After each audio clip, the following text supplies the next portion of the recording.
चलो हम स्टार्ट करते हैं। यार एक बात बताओ जरा, ये इसके अंदर यार पता नहीं क्या कौन सा था यार। ये वाला जरा एमसीक्यू जरा सब लोग जरा सॉल्व कर लो, इसका आंसर देख लो सही आ रहा है। ये एमसीक्यू नंबर 30 पे स्टार्ट करते हैं। ट्रेड रिसीवेबल्स कितने के? 30,000 प्लस और क्या है? सिर्फ ट्रेड रिसीवेबल्स है, ठीक है। डिवाइडेड बाय करंट लायबिलिटीज क्या क्या है? 6,000 plus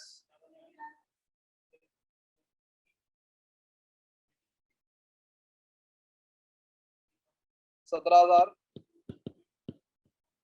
plus X is equal to X ही होगा ना, ओवरड्राफ्ट निकालना है तो इज इक्वल टू 1.2। एक्स निकालो कितना आ रहा है?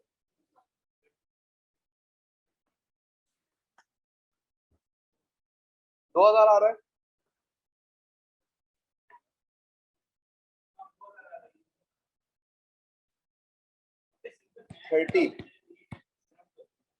30 है ना, 30 का ए है।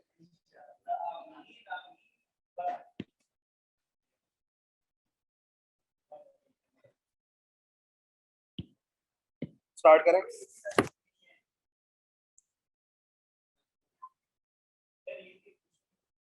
नहीं, मैं ऐसे ही पूछ रहा था। चलो यार स्टार्ट करते हैं। आवाज को ज्वाइन करो जरा।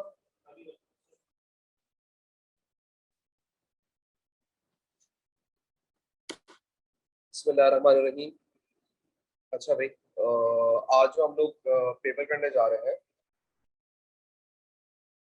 ये आपकी जो मिनी सीरीज हुई थी जून जुलाई के अंदर कोविड के टाइम पे, तो ये उसका पेपर है। तो इसका कोड थोड़ा डिफरेंट है और बस बाकी पेपर सेम है अंदर से। मई जून 2021 अगेन 1 घंटा 15 मिनट दरकार होंगे आपको। इसके लिए याद रखिएगा, ये आपका जो पेपर कोड है वो 7707 होता है, लेकिन वो मिनी सीरीज थी तो उन्होंने कोड चेंज किया था। आई थिंक इस वजह से ही चेंज था। अच्छा, हम स्टार्ट करते हैं सवाल को और आ जाए पहले क्वेश्चन से हम स्टार्ट करते हैं।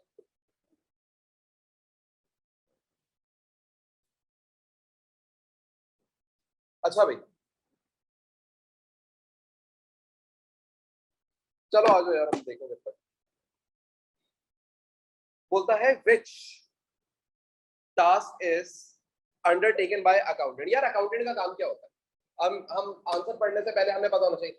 अकाउंटेंट का काम है फाइनेंशियल स्टेटमेंट्स को प्रोवाइड करना, यानी कि बनाना, प्रिपेयर करना। बुक कीपर का क्या काम है? बुक कीपिंग करना, फाइनेंशियल ट्रांजेक्शन रिकॉर्ड करना, बुक ऑफ प्राइम एंट्रीज बनाना, ट्रायल बैलेंस बनाना। ये जो काम होते हैं सारे, ये सारे काम किसके हैं? ये सारे के सारे काम बुक कीपर के हैं। वेयर एज जो फाइनल अकाउंट्स बनते हैं, यानी कि इनकम स्टेटमेंट और बैलेंस शीट, वो कौन बनाएगा? आपका अकाउंटेंट बनाएगा। ठीक है, तो हम इसके तरफ देख लेते हैं भाई ऑप्शन क्या क्या है। तो ऑप्शन मुझे नजर आ रही है, option C preparing an income statement, ये एक अकाउंटेंट का काम है। एक्सट्रैक्टिंग अ ट्रायल बैलेंस, तो ये किसका काम है? बुक कीपर का काम है। ऐसे ही maintaining petty cash book, book keeper हो गया। और फिर writing up a cash book, ये भी बुक ऑफ प्राइम एंट्री ही है, तो ये भी बुक कीपर का ही काम है। अच्छा जी, बोलता है which group contains only liabilities. इनमें से कौन सा? भाई ये तो बड़ा नॉर्मल सा सवाल होगा, तो देख लेते हैं भाई। पहले में bank loan, trade payable, prepaid insurance. देखो प्रीपेड इंश्योरेंस जो है वो एसेट है ना, पता है ना, ये तो इग्नोर करेंगे। दूसरा है bank overdraft, trade payable, unpaid wages. Yes, ये सारी लायबिलिटीज है वैसे, लेकिन बाकी भी पढ़ लेते हैं। Trade payable cash at bank, cash asset हो गया। डी के अंदर इन्वेंट्री लिखा हुआ एसेट हो गया, तो मतलब जो करेक्ट आंसर है दैट इज बी। आगे आ जाओ, बोलता है in which account does the debit entry, in which account does a debit entry record an increase. Okay, इनमें से कौन से अकाउंट्स होंगे या किन चीजों के अकाउंट्स होंगे इनमें से जो डेबिट एंट्री बनाते होंगे? तो यार बैंक लोन तो एक लायबिलिटी है, क्रेडिट एंट्रीज बनाता होगा जब इंक्रीज होता होगा। ड्रॉइंग्स जो है वो कॉन्ट्रा कैपिटल है, जब डेबिट होता होगा तो बढ़ता होगा और जब क्रेडिट होता होगा कम, तो यानी कि पहला तो ड्रॉइंग्स है, डेबिट होता है तो इंक्रीज होता है। ऐसे ही है बेटा। फिर उसके बाद दूसरा मोटर व्हीकल एक एसेट है, बढ़ेगा तो डेबिट होगा। Purchase returns, purchases are expenses, तो उसका रिटर्न कॉन्ट्रा का काम करेगा ऑपोजिट, तो यानी कि वो जब इंक्रीज होता है तो क्रेडिट होता है डेबिट नहीं होता, ठीक है। तो देयरफॉर 2 और 3 मुझे करेक्ट आंसर लगे, तो 2 और 3 इज द करेक्ट आंसर, यानी कि सी। अच्छा, बोलता है क्वेश्चन नंबर 4 के अंदर, Sahil took goods for the business for his own use, ठीक है, वो अपने बिजनेस से सामान घर लेके चला गया। अब बेटा वो बोलता है these goods had a cost of $60 and a selling price of $100, ठीक है। तो $100 की चीज जो उसकी सेलिंग प्राइस थी और कॉस्ट जो थी उसकी $60 की थी। अच्छा, याद रखिएगा जब हम ड्राइंग्स को रिकॉर्ड करते हैं तो ड्राइंग्स जब भी करेगा ओनर इन्वेंट्री की, तो वो हमेशा एट कॉस्ट करता है। कैसे पता सर ये बात? क्योंकि तुमने जब भी ड्राइंग ऑफ स्टॉक को रिकॉर्ड किया अपनी इनकम स्टेटमेंट के अंदर, तो कहाँ रिकॉर्ड किया? कॉस्ट ऑफ सेल्स के अंदर। कॉस्ट ऑफ सेल्स के अंदर तुम क्या रिकॉर्ड करते हो? परचेज जो किया उसकी कॉस्ट, ओपनिंग इन्वेंट्री की कॉस्ट, क्लोजिंग इन्वेंट्री की कॉस्ट, जो ड्राइंग किया उसकी भी कॉस्ट ही रिकॉर्ड करेगा, ठीक हो गया। तो ये जब भी ड्राइंग्स करता है तो एट कॉस्ट करता है, एट सेलिंग प्राइस नहीं कर रहा होता है, ठीक है। तो भाई बोलता है विच एंट्री, सॉरी, बोलता है which entry was made in the drawings account to record withdrawal of goods, ठीक है। तो ड्राइंग्स का अकाउंट, पहली बात इसने ड्राइंग्स करी है तो डेबिट होना चाहिए या क्रेडिट होना चाहिए, तो भाई एंट्री बननी चाहिए थी ड्राइंग्स डेबिट, है ना, और परचेजेस क्रेडिट, ठीक है, क्योंकि गुड्स की ड्राइंग करता है तो परचेज क्रेडिट होती है। अब कितने से ड्राइंग्स करनी चाहिए थी? 60 से करनी चाहिए थी, एट कॉस्ट करता है, ठीक है। तो ड्राइंग से डेबिट हो जाएगा 60 से, क्लियर एनफ, बात समझ आती है। एंट्री वाइज, कॉन्सेप्चुअल वाइज कोई मसला नहीं है इसके अंदर। अब आगे बढ़ते, आगे बोलता, ओके, कोई क्वेश्चन है, question number 5, the following accounts appeared in the ledger of Ellie, okay. Ellie का एक लेजर है, यानी कि एली ने लेजर बनाया हुआ है, और वो लेजर किसका बना हुआ है? जैकब का। अच्छा, अब जैकब दो में से कोई एक बंदा हो सकता है, या तो इसका सप्लायर होगा या इसका कस्टमर होगा, सही है जी। अच्छा, अब अगर हम जैकब के अकाउंट का बैलेंस देखिए तो ब्रॉड डाउन बैलेंस कहाँ पे शो हो रहा है? डेबिट साइड पे। इसका मतलब जो आपका ये जैकब था, ये बेसिकली कौन था? ये आपका कस्टमर था। तो फिर इसने क्या किया, एली ने इसको कुछ 400 की सेल्स करी, फिर जैकब से कुछ पैसा आया, फिर जैकब को कुछ डिस्काउंट, कैश डिस्काउंट है या ट्रेड डिस्काउंट है ये? क्यों कैश? क्योंकि ये अकाउंट्स के अंदर रिकॉर्डेड है। और उसके बाद फिर सीडी बैलेंस का मतलब ये है कि हमने जैकब से कितना पैसा साल के या मंथ के आखिर में, लेना है, ठीक है। मंथ के शुरू में कितना लेना था? 220। फिर सेल कितने की मारी? 400 की जैकब को उधार पे। फिर हम उसने जैकब ने हमें कुछ पेमेंट करी सेटलमेंट के साथ, जो कि 210 पैसा रिसीव हुआ, $10 का मैंने उसको डिस्काउंट अलाउ किया। और फिर अब साल के आखिर में या मंथ के आखिर में, साल बोल रहा हूँ बार बार, मंथ के आखिर में मैंने जैकब से $400 ले ली। इसका मतलब यही। अच्छा, बोलता है विच स्टेटमेंट इज करेक्ट। अब इन इन इन बातों में देख लेते। Number 1, on 1st June Ellie was owed 220 by Jacob. ये बात तो बिल्कुल सही है, सही है। एली को कितने पैसे लेने थे जैकब से? चार नहीं, ओपनिंग में 1st June, सही है। तो ये बात सही हो गई, बाकी गलत क्यों है वो भी पढ़ लेते हैं। On 4th June Ellie paid Jacob. नहीं, एली ने क्यों पे करा होगा यार? जैकब ने पे करा है ना। एंट्री क्या बन रही है? बैंक डेबिट, जैकब क्रेडिट, यही एंट्री बन रही है, सही है। अब ये टी अकाउंट को देख के एंट्री तो आपको समझ आती है ना। अब ये इतना करने के बाद ये समझ आना चाहिए कि भाई ये जैकब का अकाउंट क्रेडिट हो रहा है, किसकी वजह से? बैंक की वजह से। तो बैंक डेबिट, जैकब क्रेडिट, ये एंट्री बन रही है, ठीक हो गया। अच्छा जी, उसके बाद अगला बोलता है on 22 June Jacob sold goods 400 to Ellie. नहीं, एली ने सेल करी थी, बातें नहीं करो, एली ने सेल करी थी जैकब को।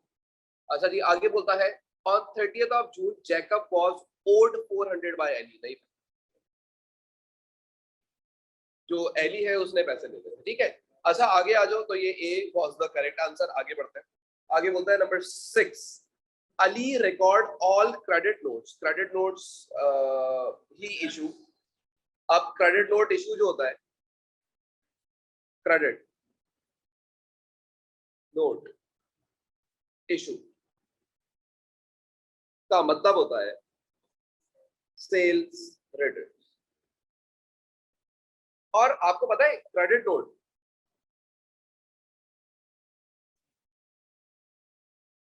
रिसीव का मतलब होता है purchase return.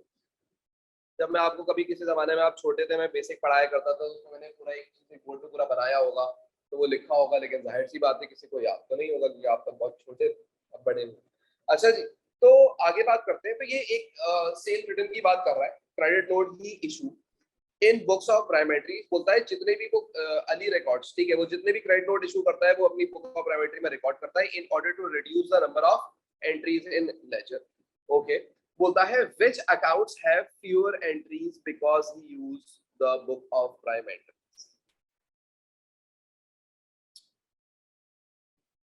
Which accounts have fewer entries because he uses this book। अच्छा देखो, ये मेरे हिसाब से ये कहना चाह रहा है कि भाई ये आप जो सेल्स रिटर्न है, ये जो क्रेडिट नोट है, ये आप रिकॉर्ड कहाँ करते हैं, किस बुक के अंदर रिकॉर्ड करते हैं। तो अगर हम देखें तो ये अलग से एक बुक बनाई जाती है जिसको हम कहते हैं सेल्स रिटर्न डे बुक, और उसके अंदर रिकॉर्ड होते हैं क्रेडिट नोट्स। अच्छा, पहला आंसर पढ़ते हैं, तो पहला आंसर क्या है? Number 1, the individual account in the purchase laser. देखो यार, परचेज लेजर का तो इसका ताल्लुक नहीं बनता। दूसरा लिखा हुआ है the individual account in sales ledger. या क्रेडिट नोट इशूड जो होता है इसका मतलब सेल्स रिटर्न होता है। क्या सेल्स रिटर्न सेल्स लेजर में रिकॉर्ड होता है या नहीं होता है? सेल लेजर क्या होता है? जिसमें सेल लेजर किसे कहते हैं? पहली बात आपको ये पता होनी चाहिए। आपका जो क्रेडिट कस्टमर का अकाउंट होता है, सही है। तो अगर कोई कस्टमर रिटर्न करेगा, अगर हम सेल्स करते हैं तो यहाँ रिकॉर्ड करते हैं, और अगर रिटर्न करेगा तो यहाँ रिकॉर्ड करेंगे। करेंगे या नहीं करेंगे? क्यों नहीं करेंगे? करेंगे। सेल्स रिटर्न रिकॉर्ड होती है। कौन सा अकाउंट है ऐसा, ये जो ऊपर कस्टमर का अकाउंट बना हुआ था, क्या अगर ये रिटर्न करता गुड तो यहाँ रिकॉर्ड नहीं करता? मैं रिटर्न करता या नहीं करता? करता। तो यही तो बात कर रहा हूँ, ये कस्टमर का अकाउंट है, इसको क्या कहूंगा? क्या मैं इसको बोल नहीं सकता कि ये सेल्स लेजर है? ये क्या है? Sales ledger. कस्टमर के अकाउंट को कहते हैं, क्रेडिट कस्टमर के अकाउंट को कहते हैं। अब आ जाए वापस सवाल पे। तो इसका मतलब रिटर्न रिकॉर्ड करेंगे, लेकिन सवाल ये है कि उसने बोला था ऑल द क्रेडिट नोट्स, तमाम सेल्स रिटर्न क्या इंडिविजुअल अकाउंट में रिकॉर्ड कर सकते हो? एक बंदे का अकाउंट होगा तो उसकी स्पेसिफिक सेल रिटर्न रिकॉर्ड होगी, देयरफॉर रिकॉर्ड नहीं करेंगे, देयरफॉर रिकॉर्ड नहीं करेंगे, वरना रिकॉर्ड होता है। कॉन्सेप्चुअली गलती मत करें इस चीज के अंदर। आगे बोलता है परचेज रिटर्न कोई ताल्लुक नहीं है, और आगे फिर बोलता है the sales return account in the nominal या general ledger. Yes yes yes yes. जो आपका सेल्स का अकाउंट होता है ना, जो सेल्स का अकाउंट मैंने आपको बताया था कि सेल्स के टी अकाउंट को क्या कहते हैं? जनरल लेजर कहते हैं। याद है किसी को? कस्टमर के टी अकाउंट को सेल्स लेजर कहते हैं और सेल्स के टी अकाउंट को जनरल लेजर कहते हैं। ठीक है। अब ये जनरल लेजर क्यों होता है? क्योंकि इस अकाउंट के अंदर कैश सेल्स, क्रेडिट सेल्स दोनों रिकॉर्ड की जाती है।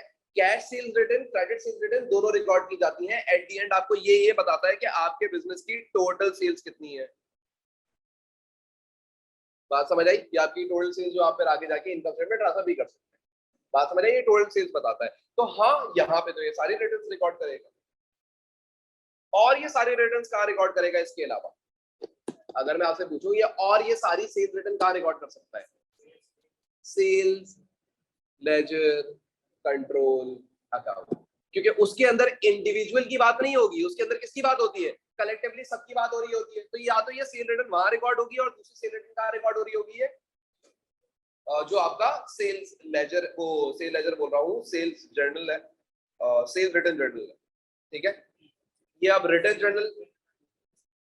अच्छा, मैं एक छोटी सी चीज और आपको क्लियर करता हूँ। तुम लोग यार बेसिक पता नहीं, मुझे लगता है बहुत कमजोर है थोड़ी सी। देखो यार, एक अकाउंट बनता है सेल्स का, एक अकाउंट बनता है सेल्स रिटर्न्स का, और एक अकाउंट बनता है, अभी बात करते हैं। अच्छा, जो सेल्स का अकाउंट होता है यहाँ पे, ये जनरल लेजर है। पहली बात आपको ये क्लियर होना चाहिए। तो जितनी भी सेल्स होंगी ना, अब वो कैश सेल्स हो या क्रेडिट सेल्स हो, वो रिकॉर्ड यहाँ पे की जाएगी। और इसी तरीके से सेल्स रिटर्न का जो अकाउंट होता है, जितनी भी सेल्स रिटर्न्स होगी, अब ये सेल रिटर्न के अकाउंट को भी जनरल लेजर ही कहा जाता है। ये सारे रिटर्न यहाँ पे रिकॉर्ड होंगी। अब ये रिटर्न कोई सी भी बात समझ आती है? सबसे पहले आपको ये दिमाग में क्लियर होना चाहिए। तो अब अगर एग्जामिनर आपसे ये पूछ रहा है कि ऑल द क्रेडिट नोट्स कहां पे रिकॉर्ड किए जाएंगे, अब उसने ऑप्शन के अंदर आपको सेल लेजर कंट्रोल अकाउंट की ऑप्शन नहीं दी हुई, लेकिन उसने कौन सी ऑप्शन दी हुई है आपको? सेल्स रिटर्न लेजर की ऑप्शन दी हुई है, यानी कि सेल्स रिटर्न जर्नल की ऑप्शन दी हुई है आपको। तो सेल्स रिटर्न के अंदर आप यहाँ पे आके बोलेंगे कि सिर्फ रिकॉर्ड हो सकता है, इसके अलावा एक और जगह रिकॉर्ड हो सकता है, लेकिन वो ऑप्शन में मौजूद नहीं है, तो देयरफॉर मैं खाली यहाँ पे बोलूंगा कि दिस इज ओनली 4। वरना अगर यहाँ पे ये मुझे एक और ऑप्शन भी देता, सेल लेजर कंट्रोल अकाउंट, तो फिर मैं उस ऑप्शन को भी ऑप्ट करता, क्योंकि वहां पे भी रिकॉर्ड। ठीक है, अच्छा भाई, फिर आगे बढ़ते हैं। आगे क्या बोलता है, a trader okay provides the following extract from his sales journal. Okay, sales journal आपको याद होना चाहिए। सेल्स जर्नल क्या है, सेल्स बुक। सेल्स बुक क्या है, अल्लाह आपका भला करे, क्रेडिट सेल्स रिकॉर्ड करते हैं आप उसके अंदर गुड्स की। ठीक है, अच्छा भाई, ये सेल जर्नल है। सेल जर्नल के अंदर अगर आप देखें तो सबसे पहले लिखा हुआ है कि फरवरी को जे सेंगो को आपने गुड्स बेची थी 100 की, और उसमें ट्रेड डिस्काउंट लिखा हुआ है 20 का।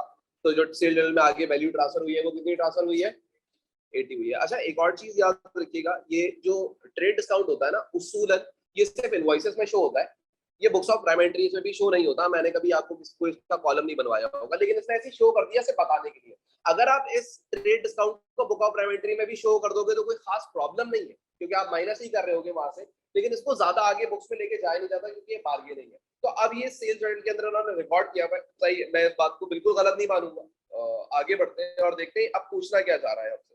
बोलता है which entry was made in the account of जे।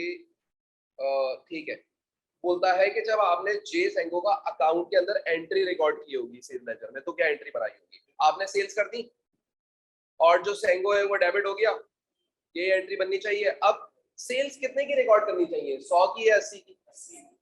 जब रिकॉर्डिंग होगी तो 80 की होगी, और 80 की होगी क्योंकि trade discount will be ignored. तो अब आप मुझे बताएं कि भाई आपने सेंगो के सेल लेजर को क्या किया होगा, डेबिट किया होगा या क्रेडिट किया होगा?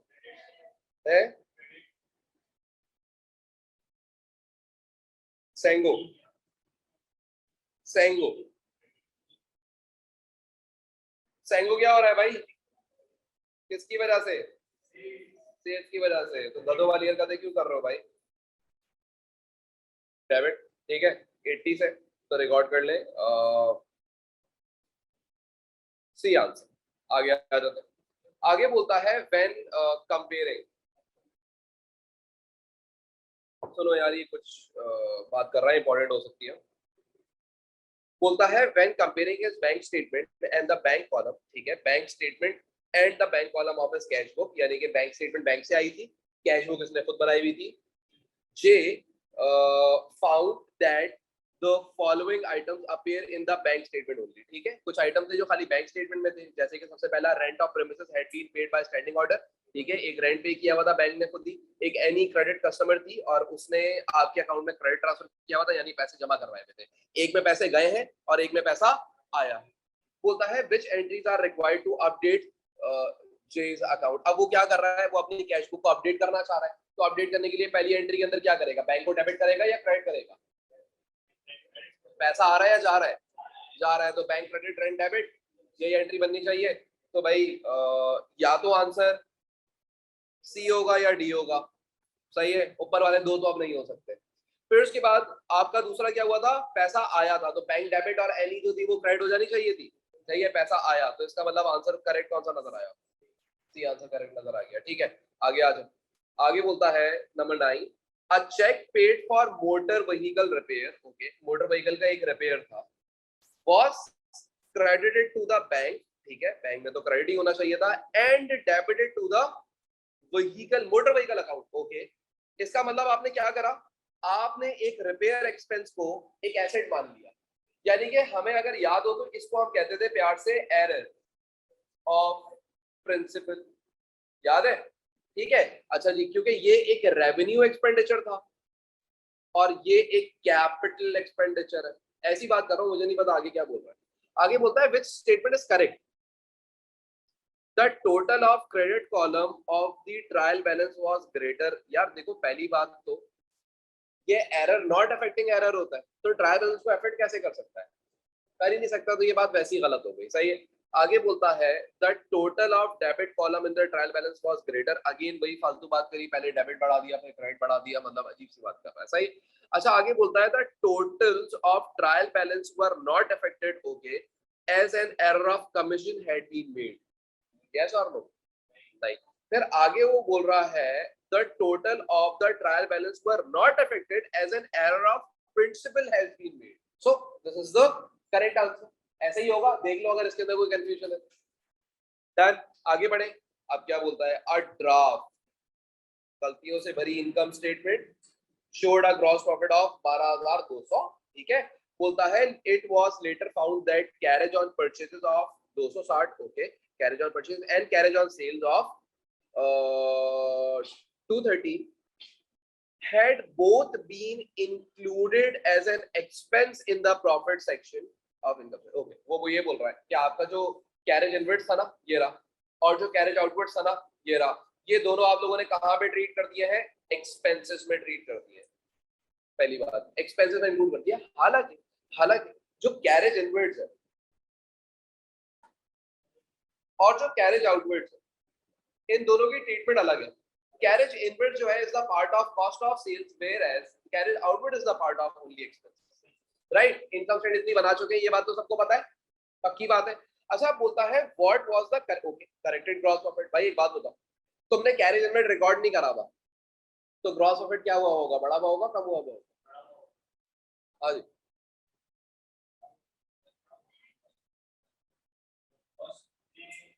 Carriage inward cost of sales को क्या करता है? चलो ऐसे बढ़ा देता है. तो अगर कैरेज इनवर्ड्स आपने रिकॉर्ड नहीं किया हुआ तो कॉस्ट ऑफ सेल्स क्या हुई भी होगी, तो ग्रॉस प्रॉफिट क्या हुआ होगा? अब क्या करेंगे? ग्रॉस प्रॉफिट को कम कर लेंगे. कितने से कम करेंगे? 12,200 माइनस 260, 11,940. ये आंसर आ रहा है. ठीक हो गया. आगे आ गए. क्लियर है ये वाली बात ना आप सबको? ठीक है, या पूरा बना के समझाओगे क्या चक्कर था? भाई क्लियर है ना सब? आगे सुने. आगे बोलता है which statement are correct. Okay. बोलता है अब bank reconciliation statement is the part of double entry book keeping. नहीं. अब bank reconciliation statement is prepared by the bank. नहीं है. यस, कैसे?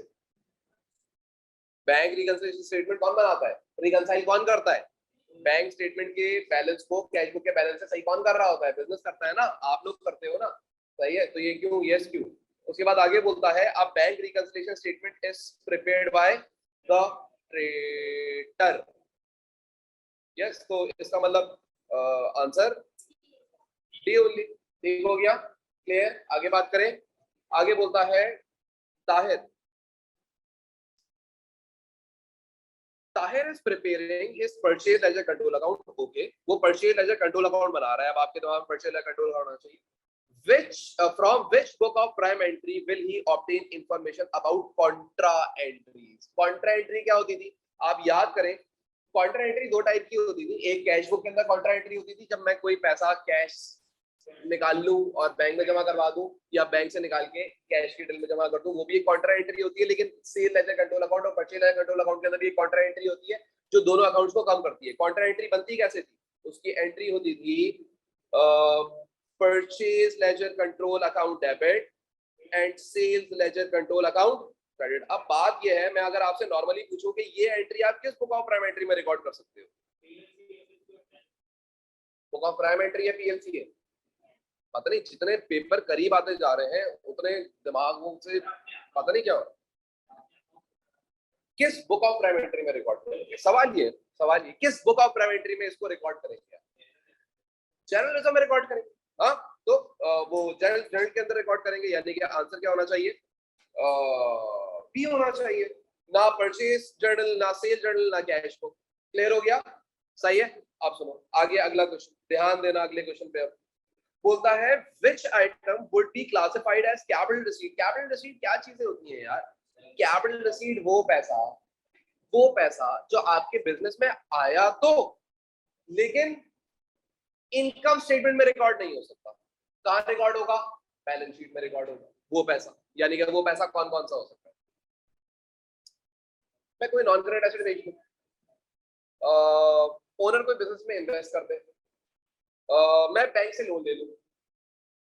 मेरे हिसाब से मेरे दिमाग के अंदर और कोई चीज नहीं आ रही जो पैसा क्या कहते हैं, डिबेंचर इशू कर दूं, शेयर इशू कर दूं. तो ये जितना भी पैसा मेरे पास इन सब से आएगा, ये कैपिटल रिसीट है. ये बैलेंस शीट में रिकॉर्ड होने वाली चीज है, सही है। तो बोलता है कि कौन सी चीज में कैपिटल रिसीट है। तो भाई देखते हैं। सबसे पहले cash receive from sale of non current asset, capital receipt या रेवेन्यू रिसीट? कैपिटल रिसीट, ये तो कैपिटल रिसीट है, ये तो कैपिटल रिसीट है। दूसरा, cash introduce by owner of the business, ये कैश कहां रिकॉर्ड होगा, इनकम स्टेटमेंट या बैलेंस शीट में? बैलेंस शीट में कैपिटल रिसीट है। कैश बोरोड फ्रॉम बैंक, ये कैश जो पैसा आया बैंक से कहां रिकॉर्ड होगा, इनकम स्टेटमेंट या बैलेंस शीट में? कैपिटलाइज करो, रिकॉर्ड करो। अच्छा, cash receive from sale of goods, ये जो सेल करते हो गुड्स की, इससे जो पैसा आता है, जो सेल्स होती है, कहां रिकॉर्ड होती है? इनकम स्टेटमेंट में रिकॉर्ड होती है। तो यानी कि ये आपकी कैपिटल रिसीट नहीं है, बल्कि ये क्या है, आपकी रेवेन्यू रिसीट। तो भाई अब इनमें से तीनों करेक्ट, पहले तीन है, तो D will be the correct answer. Clear हो गया, पक्की बात है। आगे बात करें। आगे बोलता है the cost of repairing office equipment was incorrectly recorded in the office equipment account. Okay भाई, एक रिपेयरिंग का खर्चा था, ठीक है, और आपने क्या करा, उसको रिपेयरिंग के खर्चे को ऑफिस इक्विपमेंट में रिकॉर्ड कर लिया। यानी कि बेसिकली ये भी एरर ऑफ प्रिंसिपल ही है। इतनी बात पहले समझ आती है आपको। बोलता है what was the effect of this error, in errors का इफेक्ट बताएं किन चीजों पे, नॉन करंट एसेट पे। नॉन करंट एसेट तुम्हारे क्या हो गए होंगे, ओवरस्टेट, क्योंकि तुमने पैसा रिपेयर का उसमें ऐड कर दिया। तो यानी कि आंसर या तो ए है या तो बी है। एक्सपेंसेस क्या हो गए होंगे, एक्सपेंस रिकॉर्ड नहीं करा तो अंडरस्टेट हो गए होंगे, यानी कि आंसर क्या है, ये आंसर है। आगे बढ़ते हैं। Tom started a business and purchase equipment, ठीक भाई, उन्होंने एक इक्विपमेंट खरीदा है 10,000 रुपए का। ही प्रोवाइडेड डेप्रिसिएशन यूजिंग एसएलएफ, ठीक है, विच स्टेटमेंट इज करेक्ट। बहुत ज्यादा पता नहीं, इस पेपर में स्टेटमेंट्स दी नहीं है उसने, समझ से बाहर। अच्छा, वो बोलता है the accumulated depreciation at the end of each year decrease। अजीब सी बात है, हर साल जब तुम डेप्रिसिएशन चार्ज करते हो तो accumulate में ऐड करते हो।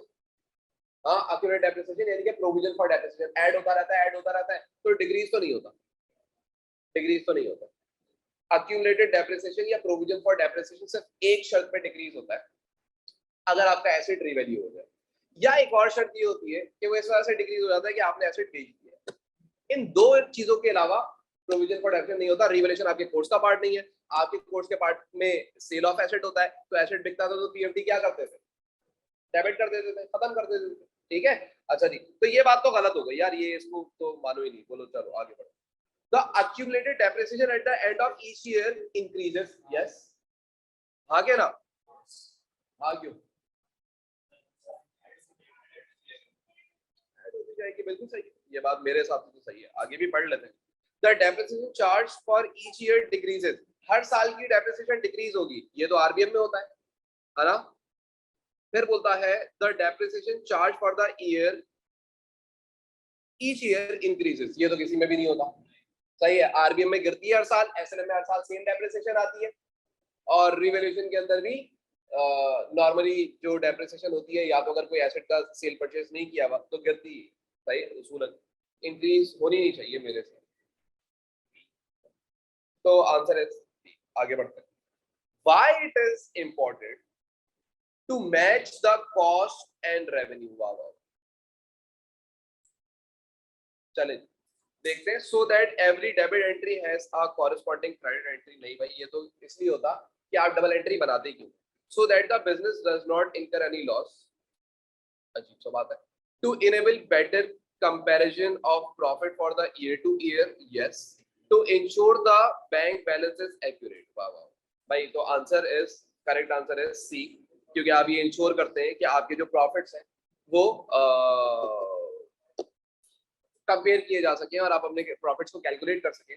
तो प्रॉफिट्स को कैलकुलेट करने के लिए क्या करोगे, मैचिंग अप्लाई करोगे। मैचिंग क्या, रेवेन्यूज और एक्सपेंसेस को नेट करोगे आप उसमें, ठीक है। आगे बढ़ते हैं।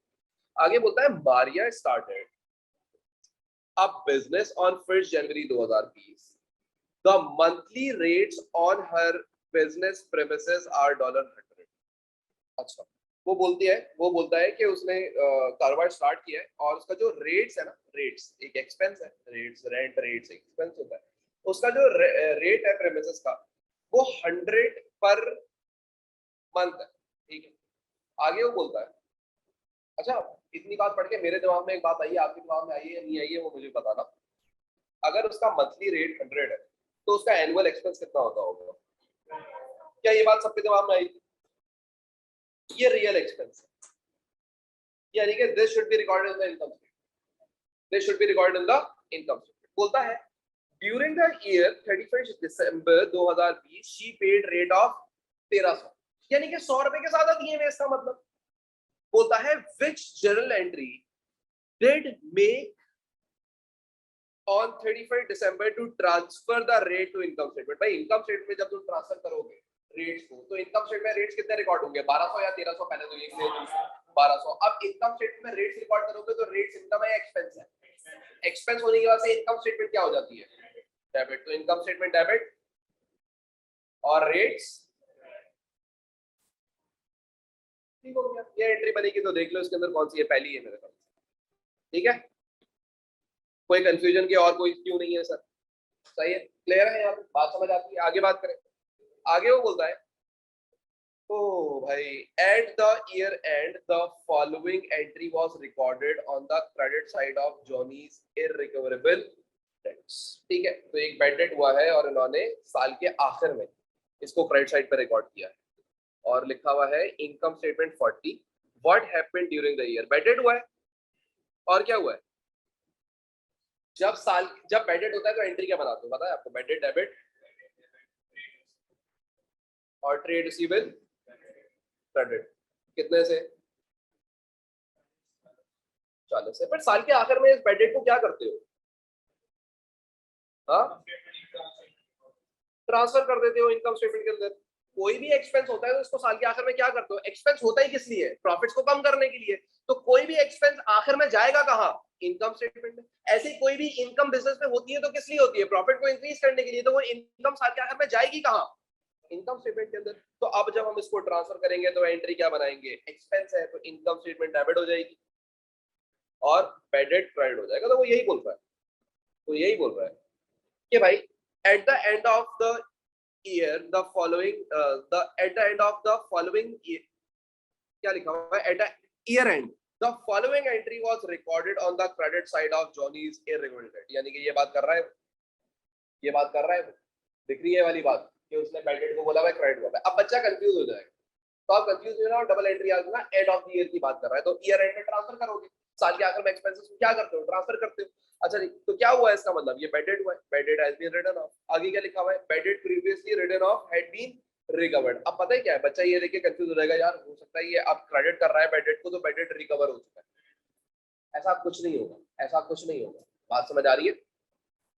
अच्छा जी, और उसके बाद the amounts provide doubtful debt तो इग्नोर ही कर। अच्छा भाई,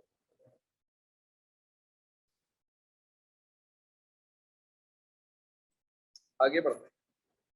Ansha maintained a provision for doubtful debt 6% of trade receivables. Okay.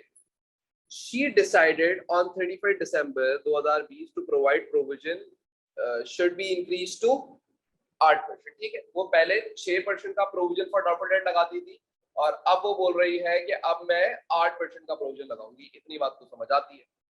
बोलता है on 1 January 2020 the provision for doubtful debt was, ठीक है, तो आपको ये प्रोविजन का ओपनिंग बैलेंस दिया हुआ है 9,000 रुपए का। क्लियर? फिर उसके बाद वो बोलता है the income statement for the year ended 2020 was debited with 6,000 for the provision. अच्छा, अब तुमने इस साल इनकम स्टेटमेंट कितने से डेबिट कर दी? 6,000 से। तो क्या मैं बोल सकता हूँ कि इस साल 6,000 का इंक्रीज इन प्रोविजन हुआ होगा, तभी तुमने 6,000 इनकम स्टेटमेंट में रिकॉर्ड किया है? हाँ क्या ना? सही है। फिर आगे वो बोलता है how much did trade receivable owe Ansha on 31 December. ठीक है, 31 दिसंबर के अंदर अंशा के ट्रेड रिसीवेबल्स कितने थे आपको वो पता करना है। यार देखो, आपको सबसे पहले ये पता होना चाहिए कि जो ट्रेड रिसीवेबल होते हैं, ये आपके लेवल पे आके मैं बात समझा रहा हूँ, उसके ऊपर हम क्या करते हैं? परसेंटेज चार्ज करते हैं, यानी कि पीबीडी चार्ज करते हैं। ऐसा ही होता है, यानी कि परसेंटेज चार्ज करते हैं। तो हमारे पास आ जाता है प्रोविजन। ऐसा ही होता है। अच्छा, अब साल के आखिर में ये कितना परसेंट चार्ज करना शुरू हो गई थी? 8%। ये बात आपको समझ आती है? साल के आखिर का प्रोविजन बता सकते हो कितना हुआ आया होगा? साल के आखिर का प्रोविजन कितना आया होगा ये बता सकते हो? अच्छा चलो ऐसे, लास्ट ईयर कितना था? 9,000। करंट ईयर का नहीं पता, ये बात अभी आपको नहीं पता, लेकिन क्या आपको पता है कि आपका नीचे 6,000 इंक्रीज आया था? ये बात पता है आपको कि इंक्रीज कितने से हुआ था? 6,000 से इंक्रीज हुआ था। इसका मतलब इस बार का प्रोविजन आया कितना होगा? 15,000। तो क्या मैं बोल सकता हूँ कि इस पे जब 8% लगाया होगा इसमें, तो आंसर 15,000 आया होगा? तो आप ट्रेड रिसीव्स निकल जाएंगे। कितने आ रहे हैं देख लो, आंसर भी चेक कर लेना। सही है, डन हो गई बात। तो ये आपका आंसर आ रहा है 187,500। अब आप कैसे करेंगे इसको? 15,000 मल्टीप्लाई बाय 100 डिवाइडेड बाय 8, तो आपके पास आ रहा है 187,500। क्लियर हो गया? सही है, बात समझ आई? ये उसने खाली गेन करी हुई थी, ओपनिंग प्रोविजन दिया हुआ था और जो आपकी इनकम स्टेटमेंट का इंक्रीज दिया हुआ था। तो इंक्रीज का मतलब क्या है कि इस बार प्रोविजन तुम्हारा बड़ा होगा। तो कितने से बड़ा होगा? 15,000। तो मैंने 8% लगाया हुआ ट्रेड में, तो 15,000 आया होगा, तो मैंने एक्स रख के निकाल लिया। सही, अच्छा कुछ बोलता है। Number 2, Khalid sells two types of goods. He provide the information at the end of his financial year. ठीक है, वैल्यू ऑफ इन्वेंट्री। ठीक है, इन्वेंट्री निकालनी है हमने खालिद की। सबसे पहले देखो तो आपको कॉस्ट दी हुई है और सेलिंग प्राइस पर यूनिट दी हुई है। अगर हम देखें तो पहले इसके पास एक यूनिट एक्स है और एक यूनिट वाई है। इसके 10, इसके 30 यूनिट है। कॉस्ट है 900 और उसके ऊपर कैरी इन्वेंट कितना लगा? 60 का। तो मैंने आपको बताया था कि किसी भी इन्वेंटरी की कॉस्ट को कैलकुलेट करना है तो क्या करोगे? Purchasing price plus all the cost associated जो उसके साथ मिल रही होंगी, कस्टम ड्यूटी, गैरेज वैरेज, ये। तो भाई इसकी टोटल कॉस्ट कितनी बन रही है? 960। सेलिंग प्राइस कितनी बनी हुई है इसकी? 950। यानी कि मार्केट में बिकेगा कितने का? 950 का। अब मुझे इसको इन्वेंट्री को किस पे वैल्यू करना चाहिए? 950 पे या 960 पे? तो भाई इंटू 10 कर दूंगा तो कितना आंसर आ जाएगा? 9,500। तो जो प्रोडक्ट एक्स है वो तो 9,500 की रिकॉर्ड होनी चाहिए। फिर जो दूसरी प्रोडक्ट है वो 1,400 की कॉस्ट है और 100 रुपए का कैरेज इन्वेंट, यानी कि 1,500 रुपए की टोटल कॉस्ट बन रही है और उसकी सेलिंग प्राइस मार्केट में 2,100 रुपए। तो अब किस पे रिकॉर्ड करूंगा? 1,500 पे कितना? 30। कितना आया?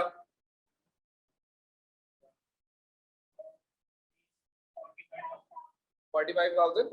45,000 प्लस 9,500 टोटल इन्वेंट्री आ जाएगी 54,500। सही है, सबको बात समझ आई? सही है, आगे देखो अब क्या है। 21, Seema is a business consultant. She provide the following information at the end of her financial year. ठीक है, तो ये इनकी कुछ चीजें हैं। Total fee earn during the year, तो इनकी टोटल अर्निंग्स कितनी थी? 244 की थी। Fees owed by the client, कुछ ओइंग थी, लेकिन याद रखिएगा टोटल ऊपर लिखा हुआ है तो टोटल अर्निंग्स ये है। अगर टोटल अर्निंग्स दिया हुआ हो और नीचे ओइंग दिया हुआ हो तो अब आप इसको ऐड करने मत बैठ जाइएगा, ये अलग से, ये 22 में शामिल है। ये टोटल अर्निंग्स है, टोटल कमाई, रियल कमाई जो इसने पूरे इसकी इस साल की बनती थी। बोलता है एक कंप्यूटर भी खरीदा इसने 26,000 का, एक लोन इंटरेस्ट भी पे किया और अदर बिजनेस के एक्सपेंसेस भी थे। सीमा का प्रॉफिट बता दे। अबे ये क्या बात हुई? 244,000 में से एक्सपेंस माइनस करो, पहला 4,000, दूसरा एक्सपेंस माइनस करो 142,000, तो 98,000 आंसर आ रहा है। तो ये आंसर होना चाहिए। तो ये एमसीक्यू दिया क्यों था इसने? खैर छोड़ो, आगे बढ़ो। बोलता है एलिस तो goods for her own use but did not enter this in accounting record. ठीक है, उसने गुड्स जो है, अब जरा देखना, उसने गुड्स विड्रॉ करी थी लेकिन उसने बुक्स में रिकॉर्ड नहीं किया। She made an adjustment for these goods in the year-end financial statement. ठीक है, how did this adjustment affect the gross profit and the closing capital? देखो यार, पहली बात, ये पहले भी एमसीक्यू टाइप का आ चुका है, लेकिन हम बात कर लेते हैं। अगर इसने अब इसको रिकॉर्ड करा तो ग्रॉस प्रॉफिट क्या हो गए होंगे? बढ़ गए होंगे, कम हो गए? क्योंकि इसने ड्रॉइंग्स को रिकॉर्ड करा। तो ड्रॉइंग्स रिकॉर्ड करने से क्या होता है? परचेज बढ़ती है या कम होती है? परचेज कम होने से कॉस्ट ऑफ सेल्स क्या होती है? कॉस्ट ऑफ सेल्स कम होने से ग्रॉस प्रॉफिट क्या हो जाएंगे? बढ़ जाएंगे। तो कम कैसे हो जाएंगे, मतलब थोड़ा सा सोचा करो, पेपर में आपने सोचना है, इंक्रीज हो जाएंगे। सही है। कैपिटल पे क्या इफेक्ट पड़ेगा?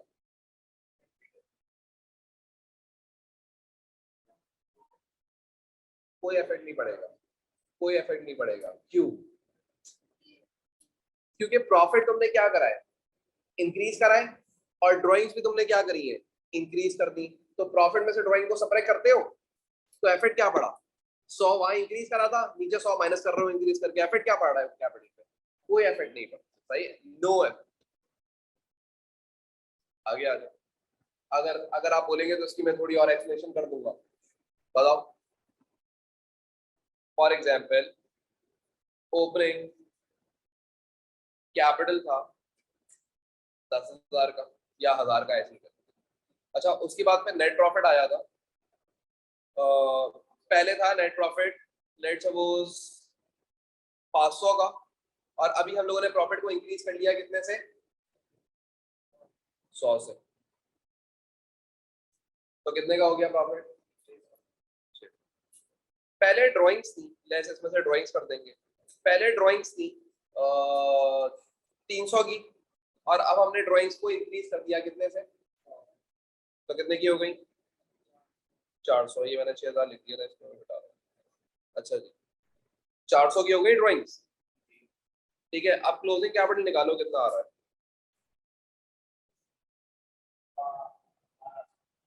हाँ, इसका और उसका कितना आ रहा है? कोई इफेक्ट पड़ा?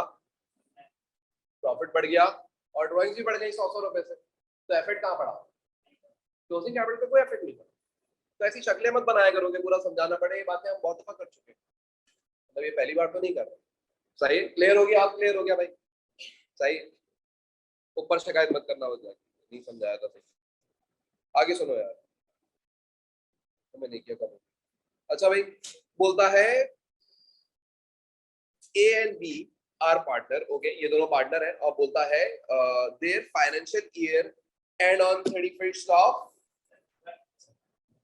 ओके बेटा। तो बोलता है which item would require an adjustment in the partnership income statement for the year. ठीक है, इनमें से कौन सी चीज है जो इनकम स्टेटमेंट के अंदर रिकॉर्ड करेंगे? देखो, सैलरी तो रिकॉर्ड नहीं करोगे, सैलरी तो होगी रिकॉर्ड इसकी एप्रोप्रिएशन अकाउंट के अंदर, ये तो इग्नोर होगी। Goods taken by for own use by B, ठीक है, तो ये आप इनकम स्टेटमेंट तो रिकॉर्ड करोगे ना, गुड्स लेके गया है तो ड्राइंग ऑफ गुड्स तो रिकॉर्ड हो। Interest due on partner loan, yes, अगर उसके लोन का इंटरेस्ट है तो वो इनकम स्टेटमेंट में रिकॉर्ड होगा। ठीक हो गया? तो यानी कि या तो ये और या तो ये, तो इसका आंसर डी है। ठीक है, आगे बढ़े। विच, नहीं, विच नहीं लिखा हुआ, गलत पढ़ा मैंने। What is not part of equity of a limited company. Equity क्या नहीं हो सकता? उधार सुधार नहीं होगा, डिबेंचर्स, क्योंकि general reserve part of equity, ordinary share capital part of equity, retained earnings part of equity. ठीक है, अब ये कंपनी की तरफ बढ़ गया, आगे बढ़ते हैं। अब क्या बोलता है कंपनी से रिलेटेड? बोलता है a company had retained earning of 3600 on 1st February। ठीक है, तो ओपनिंग उसका रिटेन अर्निंग कितने का है?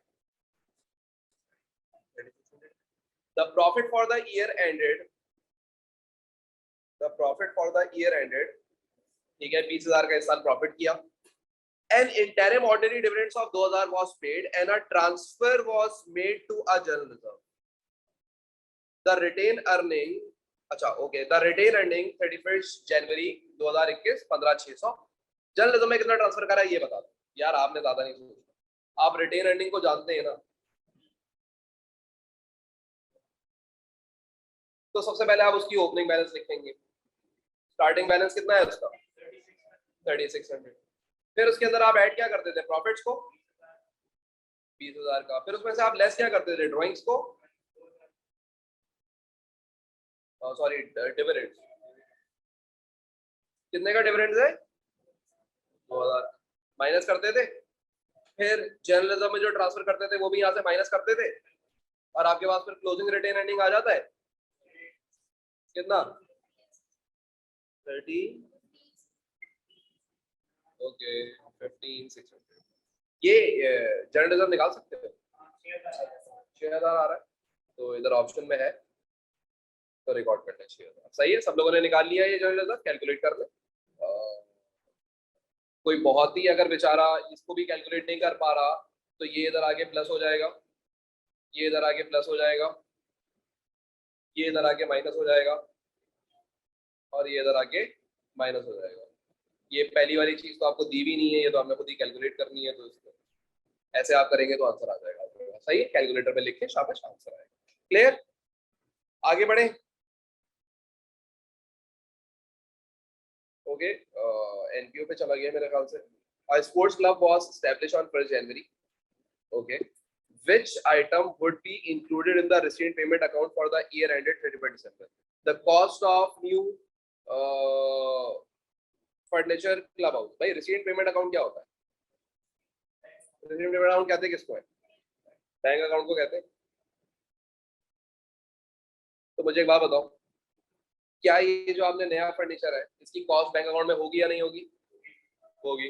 ओके, येलो कर देते हैं। Subscription paid by club members in advance for next financial year, क्या ये इन्फॉर्मेशन बैंक में मौजूद होगी या नहीं होगी? इंक्लूड होगी या नहीं होगी? नहीं होगी। मेंबर ने जब तुम्हें पैसे पे करे तो कहाँ से पे करे होंगे? छोटे भाई को देके गया होगा पैसे के, इसको दे देना, क्या करा होगा? बैंक में ही आया होगा, तो इंक्लूडेड होगा। आगे बोलता है subscription owing by club members at the end of financial year, owing bank में शो होता है? नहीं होता। The snack bar wages owing, owing bank में शो होगा?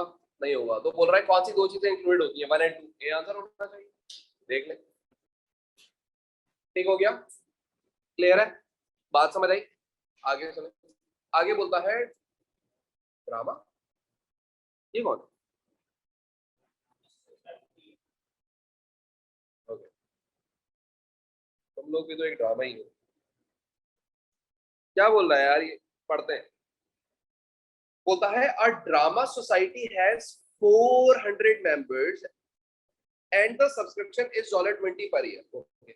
कितने मेंबर हैं इनकी सोसाइटी के अंदर? 400 मेंबर्स हैं और हर मेंबर से कितना पैसा लेते हैं ये? $20। अगर मैं आपसे ये पूछूं कि इनका रियल सब्सक्रिप्शन ईयरली बनता कितना होगा, एनुअली कितना पैसा इनका बनता होगा? हाँ हलाल, कैसे बोलोगे? 400 इंटू 20, यानी कि क्या मैं बोल सकता हूँ कि ये 8000 जो है ये इनका इनकम एंड एक्सपेंडिचर में रिकॉर्ड होना चाहिए, है ना? क्योंकि इनकी रियल इनकम है, इतनी होनी चाहिए रियल इनकम।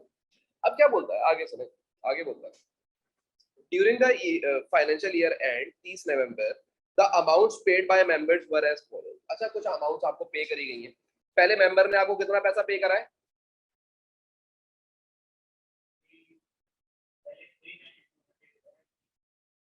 यार एक बात बताओ, एक बात बताओ, इसका आंसर तो 8000 डायरेक्ट होना चाहिए। वो तो ये पूछ रहा है कि इनकम एंड एक्सपेंडिचर में कितना रिकॉर्ड करोगे, तो इसका आंसर तो 8000 होना चाहिए।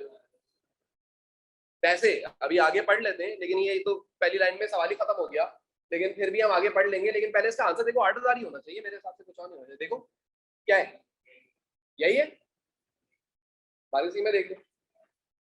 तो यही बोल रहा है how much should have been entered in subscription in income and expenditure account for the year ended. यही आंसर है, लेकिन हम आगे बढ़ते हैं, हम आगे बढ़ते हैं, ऐसी बातें क्यों कर रहे हैं? बोलते हैं अच्छा ये पता नहीं 392 मेंबर्स पेड $20 ईच, तो 392 लोगों ने कितना कितना पैसा पे किया है? 20 ईच पे किया है। अच्छा, अगर मैं आपसे ये बोलूं कि यार मैं यहाँ पे एक सब्सक्रिप्शन अकाउंट बना लेता हूँ, ठीक है, आपको समझाने की हद तक, अगर मुझे एक सब्सक्रिप्शन अकाउंट बनाना पड़ता तो आपको पता है ये इनकम का अकाउंट होता है, तो ए पी पी एक ही टर्म पे बनेगा, ए पी, एक सेकेंड, ए पी पी और एक ही टर्म पे बनेगा। अच्छा, इनकम है तो बैंक इधर आ जाएगा और इनकम एंड एक्सपेंडिचर इस साइड पे आ जाएगा। डन, ऐसे ही है। अच्छा, अब अगर आप देखें तो सबसे पहले आपको बोलना क्या शुरू किया कि 392 मेंबर ने कितने पैसे दिए? 20। तो बैंक में कितना पैसा आया? 7000 ये आया, तो बैंक में लिख दूंगा। हाँ, फिर उसके बाद क्या हुआ देखो आगे, बोलता है 5 members paid 40 each for their subscription for the previous year and the current year। बोल रहे हैं कि 5 लोगों ने 40 रुपए के हिसाब से आपको पैसा पे करा है टोटल कितने थे? 92 थे, 92 392 थे, 392 में से 3 वो 400 थे, उसमें से 392 ने $20 पे करा, 5 ने $40 पे करा, लेकिन वो पेमेंट बोल रहे हैं कि 5 लोगों की एक पेमेंट इसमें पिछले साल की थी और बाकी की पेमेंट इस साल की है। तो क्या मैं अगर आपसे बोलूं कि ये 5 मेंबर्स का $20 के हिसाब से कितना बनता है? 100। ये आपका सब्सक्रिप्शन इन अरियर्स था। बोल सकता हूँ इस बात को, हाँ या ना? हाँ। तो अगर मैं यहाँ पे बोलूं, चलो पहले तो इन्होंने पैसा कितना पे किया, 5 मेंबर्स पे $40, ये भी बैंक में आया, तो पहले तो बैंक रिकॉर्ड करते हैं, एक और बैंक रिकॉर्ड करते हैं। कितना है? 5 इंटू 40, ये कितना था? 392 इंटू 20। हाँ भाई, ये कितना आया? 800 आ गया। 5 इंटू 40, तो ऊपर आपने गलत लिखवाया। क्या 200 है? 200 है, 200 हो गया। फिर उसके बाद आगे क्या बोलता है? अब आगे अगली बात सुनो, बोलता है बाकी अब रह कितने गए थे मेंबर? 92 प्लस 5 97, अब 3 रह गए। 3 members paid 40 each for their subscription for the current year and the following year। उन्होंने क्या बोला? इस साल इन्होंने पेमेंट करी है, तो बैंक में तो पैसा आया है, लेकिन उसमें से आधा पैसा अगले साल का है 3 मेंबर्स का। तो 3 सब्सक्रिप्शन कितना आया? ये 3 बैंक।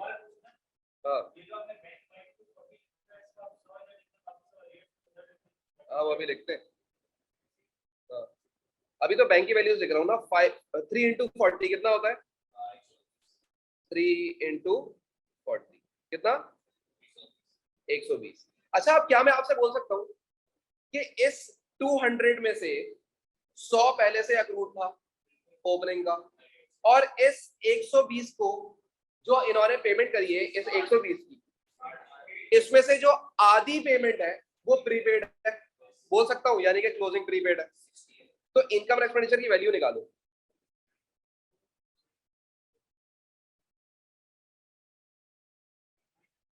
कितना आ रहा है?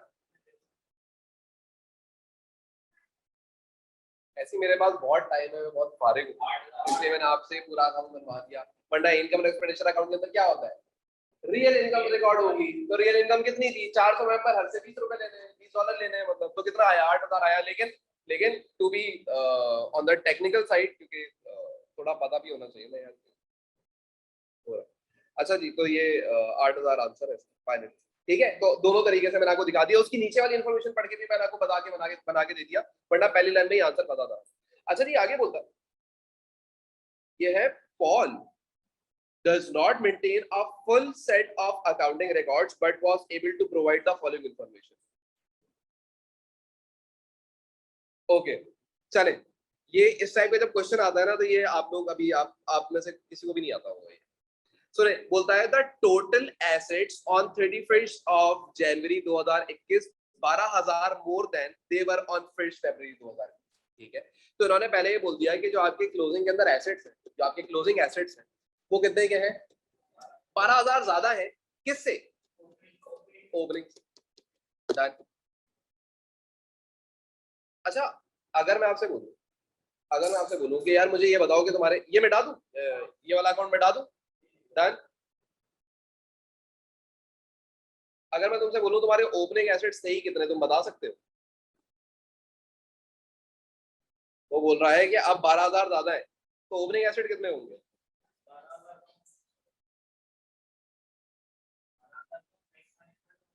तो बताओ ना, मैं दोबारा लाइन पढ़ रहा हूँ। बोलता है the total assets on 31st of January 2021 were 12,000 more than they were on 1st February 2021, x minus 12,000।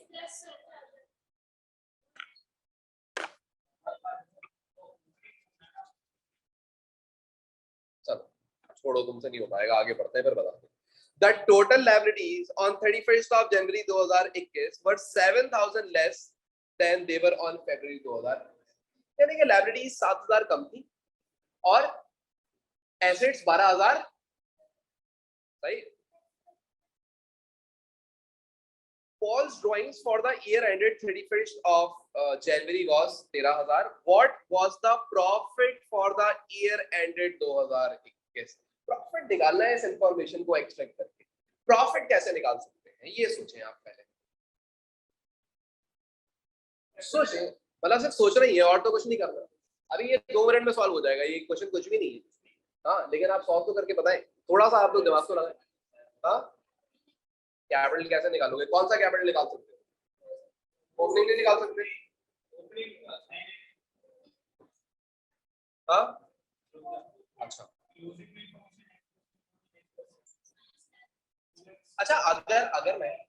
अगर मैं आपसे ये बोलूं, ऐसे ही सोचे, अगर मैं आपसे ये बोलूं कि आपकी ओपनिंग, या चलो आपका ईयर स्टार्ट कब हो रहा है? 1 फरवरी को स्टार्ट हो रहा है, ठीक है. अगर मैं आपसे बोलूं 1 फरवरी 2020, ये सिर्फ बातें सुनना. ये बातें सुन के आपको इस टाइप की चीजें बड़ी क्लियर हो जाएंगी.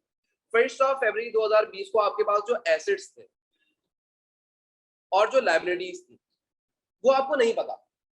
ऐसे ही है, नहीं पता. 31 जनवरी मेरे ख्याल से क्लोजिंग 2021 को जो आपके पास एसेट्स थे वो बोल रहा है वो 12,000 के बढ़े हुए थे और लायबिलिटी 7,000 से कम हुई हुई थी. यही है. अगर मैं आपसे बोलूं कि मेरे पास जो एसेट्स थे साल के शुरू में वो 1 लाख के थे और जो मेरे पास लायबिलिटीज थी वो भी 1 लाख की थी.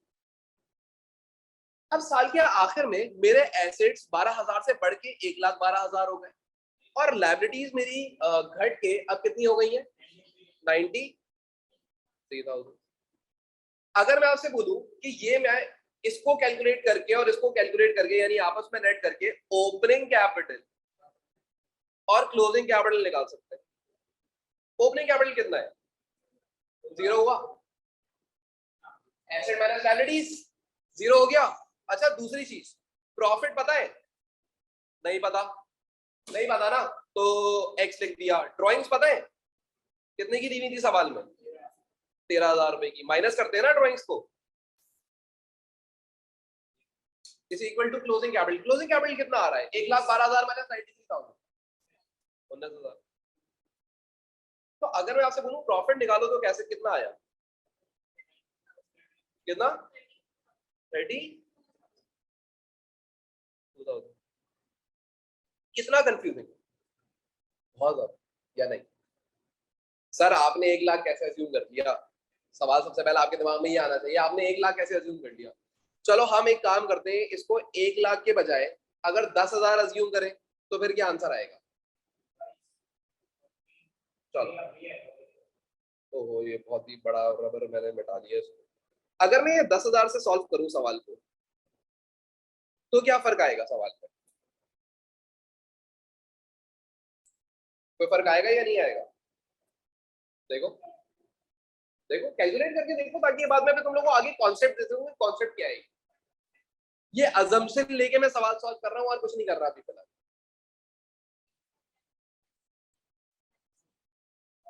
किसके अंदर? जब ऊपर कुछ नहीं दिया हुआ तो इसका मतलब हम क्या लेंगे? कुछ भी नहीं ले सकते. तो एसेट और लायबिलिटी सेम ले लो या 0 ले लो, एक ही बात है. अलग अलग दी हुई होंगी तो फिर तो ओपनिंग कैपिटल अलग आ जाती है, फिर वैल्यू दी हुई होती है. अभी तो दी भी नहीं है ना वैल्यू. अज्यूम कर रहे हैं. अब अजम्पशन में कोई भी ले सकते हैं. अजम्पशन में कुछ भी ले सकते हैं, कुछ भी ले सकते हैं. आप घर में बैठ के साथ खेलते रहिएगा. लेकिन अब मैं आपको इसका एक और तरीका बताऊं. क्या चीज? 12,000 से बढ़ गया और 7,000 से कम हो गया तो 5,000 तो नहीं रख सकते ना. कम से कम तुम्हारा 7,000 से छोटी वैल्यू नहीं रख सकते. 15,000 रख के देखिए भाई. ये बोल रहा है 15,000 से सवाल सॉल्व करते हैं. सही है, कर लेते हैं. एसेट, ओपनिंग एसेट कितने के? 15,000 के. क्लोजिंग वो लायबिलिटीज कितने की है? ओपनिंग 15,000 की. ठीक है, 12,000 से बढ़ गई तो 15 प्लस 12 कितना होता है? 27. ये कितना होता है? 7 से कम हो गया 8,000. ओपनिंग कैपिटल 0, क्लोजिंग कैपिटल कितना आ रहा है? 19,000. खेलो, और कितना खेलोगे? ड्राइंग्स कितने की है? 13,000 की. प्रॉफिट, हाँ भाई कितना आ रहा है? 32 ही आया फिर से आंसर. Oh shit. और वैल्यू बताए. आप बोलते जाओगे मैं रखता जाऊंगा. ये अजम्पशन है, ये अजम्पशन है. ऐसे सवाल में आंसर आपका सेम आएगा. मैं आपको इसको दूसरा तरीका बताया था ना कि आप इतना कंफ्यूज मत हो, सही है। आप लोगों को भी टाइम लगेगा ये चीजें समझने में। ये ये बहुत मजे की चीजें होती हैं। अच्छा, इन टाइप के सवालों को कहीं कहीं ये बोल दिया जाता है कि ये इनकम्प्लीट है, सही है, ऐसा नहीं होता। अब सुने जरा, देखिए अगर आपको इतनी बात पता है, क्या आप क्लोजिंग कैपिटल निकाल सकते हैं? देखो आपको उसने ये दिया हुआ है, उसने आपको ये दिया हुआ है,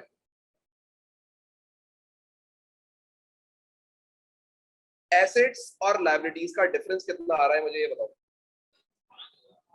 कितना आ रहा है? 5,000 का डिफरेंस आ रहा है, सही। तुम्हें याद है मैंने तुम लोगों को एक दफा सिंगल एंट्री के टॉपिक में एक स्टेटमेंट ऑफ प्रॉफिट लॉस बनवाई थी, प्रॉफिट एंड लॉस यही बनती थी। अच्छा, उसके अंदर हम स्टार्ट कहां से करते थे? क्लोजिंग कैपिटल, ठीक है। उसके बाद क्या लिखते थे इसके अंदर हम लोग? Add additions, add drawings, less closing capital. अब उसने आपको ये बोला था, अब आप सब भूल जाओ, आप सब भूल जाओ, आप ऐसे इस बात को अज्यूम कर लें कि यार उसने ये बात बोली थी कि मेरे जो एसेट्स हैं वो कितने से बढ़ गए? 12,000 रुपए से। तो अब हम कोई भी एसेट अज्यूम कर लेते हैं कि लेट्स सपोज हमारे पास पहले एसेट थे 50,000 रुपए के, कितने के थे? 50,000 के थे। अब वो 12 से बढ़ गए तो कितने के हो गए होगा? 62। पहले 50 के एसेट थे, अब 12 से बढ़ गए तो कितने के हो गए होंगे?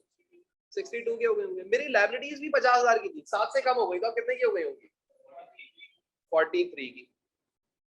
तो मेरे पास जो क्लोजिंग कैपिटल आया होगा एसेट माइनस लायबिलिटीज करके, कितना आंसर आ रहा है?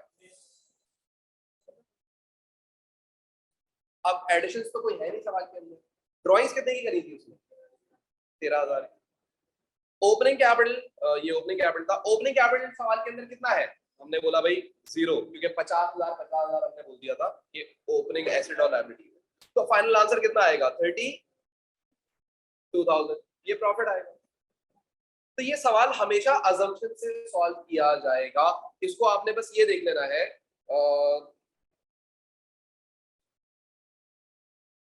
यस, अजम्पशन सॉल्व करोगे और इसको बहुत आसानी से आ जाएगा। वरना इसको, इसका एक और तरीका ये भी हो सकता था कि आप क्या करते, एसेट्स और लायबिलिटीज को आप उसमें ऐड करते और उसके अंदर पे ड्राइंग्स को ऐड करते, तो भी आपके पास आंसर आ जाता।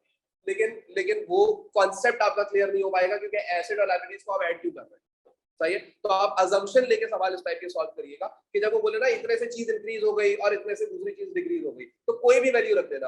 अभी आपने 15,000 से सॉल्व करा, मैंने 1 लाख से सॉल्व करा, अभी मैंने दोबारा सवाल 50,000 की अजम्पशन लेके सॉल्व करा, मेरे आंसर में कभी कोई फर्क नहीं आया। बस शर्त क्या है? वैल्यू मिनिमम 7,000 से ऊपर रहनी चाहिए, क्योंकि लाइब्रेरी 7,000 रुपए से डिक्रीज हुई है, सही है। तो लाइब्रेरी नेगेटिव नहीं जा सकती, 0 पे आप लेके जा सकते हो। क्लियर हो गई बात? डन। अच्छा, अब आगे बढ़े। ये वाली बात अब क्लियर हो गई। अब देख लो भाई इसको, क्लियर है, सही है। दोबारा अगर देखें तो total assets on 31 January 2021 were 12,000 more than they were on 1 February, यानी कि क्लोजिंग में 12,000 से एसेट्स बढ़ गए और क्लोजिंग में लाइब्रेरी 7,000 से गिर गई। तो अब आप अजम्पशन ले लो, ओपनिंग में जितनी भी थी उससे क्लोजिंग में बढ़ा लो और कम कर लो। क्लियर होती है बात? तो आंसर कितना आ रहा है? 32,000।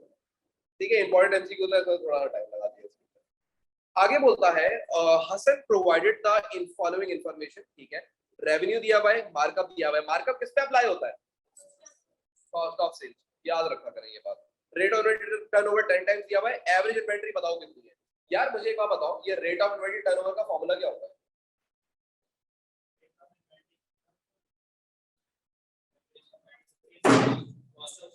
जब सिर्फ एवरेज, सिर्फ रेट ऑफ इन्वेंटरी टर्नओवर लिखा हुआ है, आगे मेंशन नहीं है डेज है या नहीं है, तो आप हमेशा फॉर्मूला किसका लगाएंगे? टाइम्स वाला लगाएंगे। तो वो क्या है? Cost of sales divided by average inventory. और ये वैसे भी ये जो आंसर तुम्हें इसने यहाँ पे दिया हुआ है, ये टाइम्स में दिया हुआ है या डेज में दिया हुआ है? टाइम्स में। तो फॉर्मूला किसका लगाओगे? टाइम्स वाला लगाओगे। ये फॉर्मूला बन गया, यही आता है। अच्छा, अब मुझे अच्छा, ये जब मैं लगाऊंगा तो इस इक्वल टू मेरे पास क्या आ जाएगा? 10 टाइम्स। मुझे कॉस्ट ऑफ सेल्स भी नहीं पता और एवरेज इन्वेंटरी भी नहीं पता इस टाइम पर, ऐसा ही है?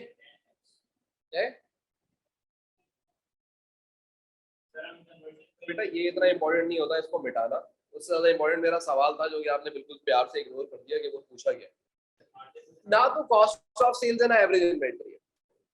कॉस्ट ऑफ सेल्स निकालने का तरीका क्या हो सकता है? सबसे पहले मुझे ग्रॉस प्रॉफिट चाहिए होगा। ग्रॉस प्रॉफिट कैसे निकलेगा? मेरे पास रेवेन्यू है 60,000 का, अब इस 60,000 पे मैं 25% तो नहीं लगा सकता, तो अब मुझे मार्कअप को क्या करना पड़ेगा? मार्जिन में कन्वर्ट करना पड़ेगा, यानी कि 25 अपॉन 125। कितना आंसर आया? ऐसे ही लगा ले, 60,000 मल्टीप्लाई 25 डिवाइड 125, कितना आंसर आया? हाँ कितना? 12,000 आ रहा है। तो ये 12,000 क्या आया आपके पास? Gross profit. 12,000 क्या आया? Gross profit. और मैं वैसे ही बता चुका हूँ कि आपके कोर्स के अंदर ये 25% या 50% के साथ ही खेलता है। तो 25% का अगर मार्कअप है तो उसका मार्जिन बनता है 20%, और अगर 50% का मार्कअप है तो उसका 33.33% बनता है मार्जिन कन्वर्जन। सही है, लेकिन हमें कन्वर्जन वैसे भी करने आती है, एड न्यूमरेटर डिनोमिनेटर, हमने वैसे ही आंसर निकाला। ये आ गया। अगर मैं आपसे बोलूं सेल्स और ग्रॉस प्रॉफिट का डिफरेंस कॉस्ट ऑफ सेल्स होता है, तो मानेंगे या नहीं मानेंगे? कितना आ रहा है? 48,000 कॉस्ट ऑफ सेल्स आ गई, divide by average inventory is x is equal to 10। तो आंसर कितना आया? एवरेज इन्वेंटरी निकाल लो। हाँ 4800। आंसर चेक करो कितना आया? 4800। बात समझ आई? क्लियर है? याद रखिएगा paper 1 is more difficult than paper 2। अगर आपके कॉन्सेप्ट्स कमजोर है ना तो आपको लगेगा शायद आप सब सही करके आए या तुक्का लग जाएगा, लेकिन तुक्का कभी नहीं लगेगा इसमें। सही है? कभी कभी ऐसा होता है तुम कोई गलत सोल्यूशन करोगे ना, मैं इसका कोई गलत सोल्यूशन करके बताऊं ना आपको, अगर आप लेट सपोज 60,000 के ऊपर आप 25% लगा देते, सही है, एक और ग्रॉस प्रॉफिट आता कोई और, उससे तुम आंसर निकालते ना जब, तो भी इनमें से कोई एक आंसर मौजूद होगा। तो बच्चा बोलो यार मैं तो सही किया था। नहीं किया आपने, गलत किया। सही है? अभी जैसे मैंने कन्वर्ट किया, मैं बिना कन्वर्ट किए अगर डायरेक्टली ग्रॉस प्रॉफिट निकालता ना, इसको इस पे अप्लाई कर देता, तो मेरे हिसाब से एग्जामिनर ने वो आंसर भी यहाँ पे कहीं दिया होगा।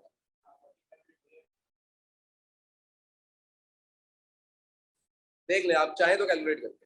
सही है? तो ये हमेशा हमेशा कॉन्सेप्ट अगर क्लियर होगा तो सही आंसर आएगा, कॉन्सेप्ट वरना नहीं आता, वरना नहीं आता। क्लियर हो गई बात? आगे बढ़े। आगे बोलता है, मेरे ख्याल से 5 MCQs रह गए हमारे। आगे बोलता है 30 के अंदर बोल रहा है क्या? Brodie had the following assets and liabilities. ठीक है, बोलता है अच्छा ये इन्वेंट्री दी हुई है, ट्रेड रिसीवेबल्स दिए हुए हैं, अदर पेबल्स और बैंक ओवरड्राफ्ट। ठीक है, तो ये एसेट है, ये एसेट है, ये लायबिलिटी और ये लायबिलिटी। बोलता है the liquid asset ratio was 1.2:1। What was the bank overdraft balance? ठीक है, तो बैंक ओवरड्राफ्ट का बैलेंस निकाल लेते हैं।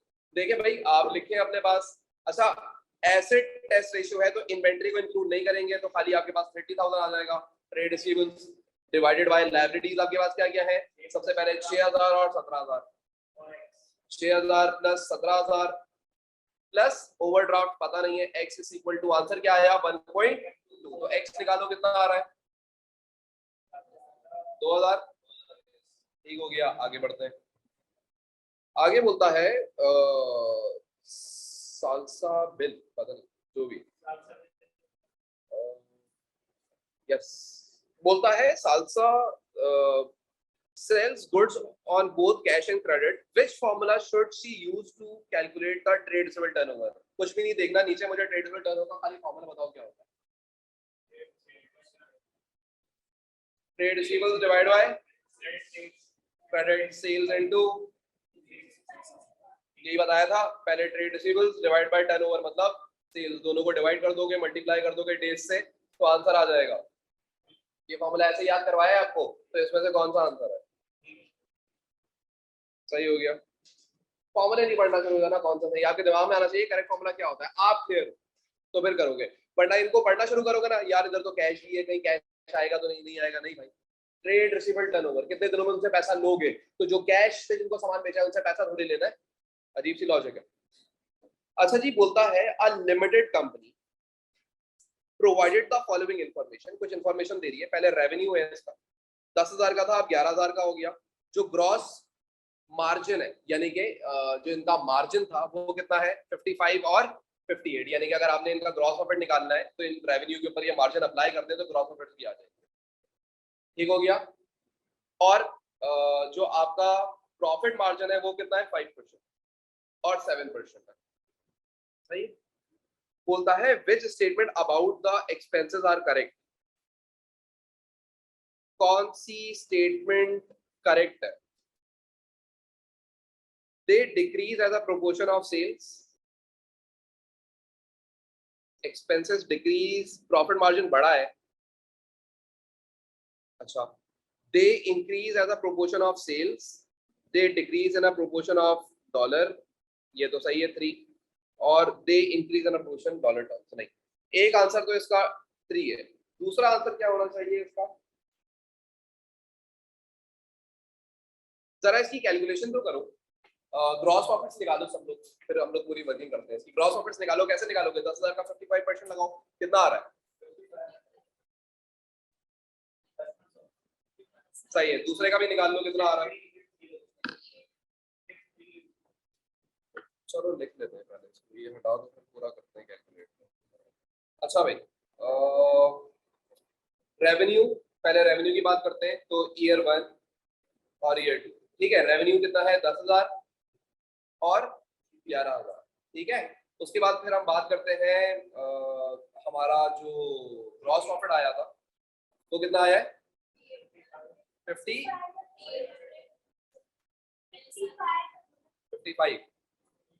और दूसरा 6380, ठीक है। और प्रॉफिट कितने आए? प्रॉफिट नॉर्मल निकल आएगा ना, सेल्स का 5% प्रॉफिट है, 500 आ रहा है, तो इसका मतलब एक्सपेंसेस 5,000 के थे, ऐसा ही है। फिर उसके बाद बताओ प्रॉफिट, ठीक है। तो वो बताओ एक्सपेंसेस।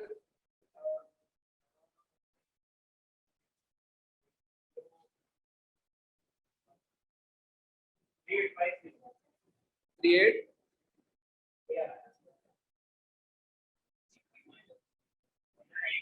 नहीं नहीं गलत निकाल रहे हो ना यार, डिफरेंस निकालो ना, कितना आ रहा है? हाँ, अरे यार 770 माइनस 6380 आंसर आ जाएगा, पता नहीं क्या कर रहे हो। कितना आ रहा है? 5610। ओके, अब देखते हैं।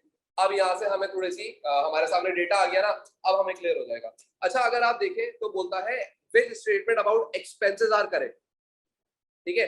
कौन सी स्टेटमेंट करेक्ट है? तो एक्सपेंसेस जो है वो वैल्यू के अंदर बढ़े हैं या नहीं बढ़े, पहले ये देखो। तो इन डॉलर टर्म्स ये बढ़े हैं, यस दे आर इंक्रीज, ठीक है। दे इंक्रीज इन डॉलर टर्म्स। पहले कितना डॉलर के एक्सपेंस थे? 5,000 के एक्सपेंस थे। अब कितने डॉलर के एक्सपेंस आ गए? 5610 के एक्सपेंस आ गए, तो डॉलर टर्म्स में ये बढ़ गए। अच्छा जी, दूसरा उसने क्या बोला हुआ था? They decrease as a proportion of sales. Sales की प्रोपोर्शन के साथ ये डिक्रीज हुए या इंक्रीज हुए? हाँ जी, इंक्रीज हुए या डिक्रीज हुए? इंक्रीज ही आ रहा है, तो यानी कि आंसर 2 और 4 होना चाहिए। तो कभी ऐसा एमसीक्यू हो जिसमें कोई एक चीज में प्रॉब्लम आ रही हो तो डेटा उसका कलेक्ट कर दिया करो। तो डेटा बनाना है कोई मुश्किल काम नहीं था, ये आपको आता होगा बनाने अपना, सही है। ये मैंने एक नॉर्मल सी चीजें बना ली ताकि मेरे पास सारी चीजें पता लगे। क्लियर हो गया? एक्सपेंस टू सेल्स रेशियो का फॉर्मूला किसी को पता है? एक्सपेंस टू सेल्स रेशियो मैंने तुम लोगों को लेक्चर में करवाया हो। हाँ वो सही बता रही हूँ, एक्सपेंस टू सेल्स रेशियो मैंने उसके अंदर करवाया होगा आपको। खैर, आगे बात करते हैं अगले एमसीक्यू में। ये वाला क्लियर हो गया ना? तो ये बात समझ आ गई ना, डेटा देख के सारी बात समझ आ रही है आपको, ठीक है। ये the increase as a proportion of sales, सही है, and increase in dollar terms as well, ठीक है। अच्छा जी, आगे आ जाए। बोलता है when calculating his profit for the year as a trader did not include personal transaction, which accounting principle was he applying? उसने personal transaction रिकॉर्ड नहीं करी, तो यार ये क्या है? बिजनेस एंटिटी कॉन्सेप्ट है, ठीक है। तो ये उसने ये आपसे पूछ लिया। फिर बोलता है अगला, applying the money measurement principle what is recorded in the statement of financial position. क्या चीजें आप स्टेटमेंट ऑफ फाइनेंशियल पोजीशन के अंदर रिकॉर्ड कर सकते हैं मनी मेजरमेंट को देखते हुए? वो चीजें जिसकी मॉनेटरी वैल्यू आपको पता हो, हाँ, जिसका कोई खर्चा हुआ हो। अच्छा जी, बोलता है बेटर स्टाफ मोरल, और आगे बोलता है improve public roads, increase efficiency of the following staff. नहीं यार, ये तीनों चीजें हम रिकॉर्ड नहीं कर सकते, सही है। Installation of air condition to improve staff comfort, yes, इनके कंफर्ट को बढ़ाने के लिए हमने खर्चा किया है, दैट इज मॉनेटरी खर्चा, इसकी वैल्यू हमें पता है, सही है जी। आगे आ जाते हैं 35 के ऊपर, ये बड़ा अजीब सा एमसीक्यू था इसका। खैर, अब 35 देखते हैं, इसमें क्या बोलता है, why is comparability an important objective? भाई क्यों important objective है? So that the business decisions are based up on up to date information। यार एक बात बताओ, ये जो बिजनेस डिसीजन होते हैं अप टू डेट इंफॉर्मेशन से, ये कौन सा मैंने आपको क्वालिटेटिव कैरेक्टरिस्टिक पढ़वाई थी इसके अंदर? हाँ जी, सबसे पहला रेलेवेंस, याद है आपको ये? यहाँ पे मैंने आपको बताया था टाइमलीनेस किसके अंदर होती है, हाँ, और डिसीजन जो है ये कौन सा क्वालिटेटिव था, जो कैरेक्टरिस्टिक था जो आपको करवाता है डिसीजन, तो वो, तो ये जो आंसर है ना पहला वाला, ये रेलेवेंस का आंसर। बात समझ आ रही है? अब आपने नहीं पढ़ा वो एक अलग बात है, लेकिन ये बात मैं कर चुका हूँ 100% करिए। आगे सुने, आगे क्या बोलता है, so that the financial information can be assessed against the industry averages. Okay, बिल्कुल सही बात। आप अपने क्या करते हैं, बिजनेस टू बिजनेस और पीरियड टू पीरियड कंपैरिजन करते हैं, यही सिखाया था। आओ कंपैरिजन खोल के दिखाता हूँ। क्या बताया था, पीरियड टू पीरियड है, बिजनेस टू बिजनेस बात करा था, यानी इंडस्ट्री टू इंडस्ट्री बोल दिया उसने। भाई अब मैं आप इतने सारे नाम तो नहीं बोलूंगा ना, सेम बात। अच्छा जी, तो इसका ये जो आंसर है ये तो करेक्ट है, लेकिन आगे भी पढ़ते हैं।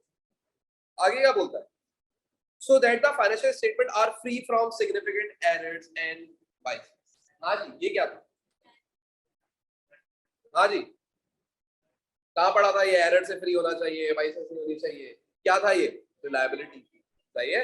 उसके बाद आगे आ जाए, फिर बोलता है so that the information financial is clear to, हाँ जी, ये कौन सा है, अंडरस्टैंडेबिलिटी। याद है आपको जब मैंने यहाँ पे आके लिखवाया था अंडरस्टैंडेबिलिटी, तो क्या लिखा हुआ था, clarity of information, abilities of users, avoid jargons and complex terms, use headings, सही है। तो इसको ध्यान दें, ये बहुत इंपॉर्टेंट चीज है, और ये आपसे थ्योरी में ही पूछ सकता है, ये एमसीक्यू में पूछ सकता है, और जो मैंने लिखवाया है ना, ये अल्फाज आपको किसी किताब में नहीं मिलेंगे, तो आप यहीं से ही पढ़िएगा इसको, और कहीं भी नहीं मिलेंगे आपको, सही है। तो इसको ऐसे ही पढ़िएगा।